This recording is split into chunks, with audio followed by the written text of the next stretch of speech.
ஒரு நிமிடம் ஒரு மருத்துவம். கால் ஆணி. ஸோ நிறைய பேருக்கு கால் பாதத்தில் மருக்கள் மாதிரி வர ஆரம்பிக்கும். அதே மாதிரி கால் ஆணி பிரச்சனை இருக்கும், கால் பாதத்தில் வெடிப்பு இருக்கும். ஸோ இதனால் காலை என்னால் கீழே ஊனவே முடியலைங்க அப்படின்னு வருத்தப்பட்டீங்கன்னா இயற்கையான முறையில் என்ன தீர்வு அப்படின்றத பார்க்கலாம். நான் உங்கள் டாக்டர் நித்யா, சித்த மருத்துவர்.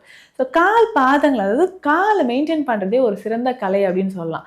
ஆனால் நம்ம காலை மெயின்டைன் பண்ணுறதே கிடையாது. ஸோ சுகர் பேஷண்ட்ஸ் நிறைய பேருக்கு கால் பாத எரிச்சல் இருக்கும். ஸோ அதே மாதிரி தான் கால் ஆணி, கால் வெடிப்பு. இந்த மழை காலத்தில் நிறைய பேருக்கு இந்த சேற்றுப்புண் பிரச்சனையும் இருக்கு இல்லைங்களா? இதற்கு என்ன பண்ணலாம்னா விளக்கெண்ணெய் மிகவும் சிறந்ததுன்னு சொல்லலாங்க. ஸோ இந்த விளக்கெண்ணெயோட மஞ்சள் கலந்து உங்களுக்கு கால் ஆணி இருந்தாலும், கால் வெடிப்பு இருந்தாலும், சேற்றுப்புண் இருந்தாலும் அந்த இடத்துல நீங்கள் அப்ளை பண்ணலாம். ஸோ வெது வெதுப்பான தண்ணீரில் திரிஃபலா சூரணம் ஒரு ஸ்பூன் போட்டுக்கோங்க.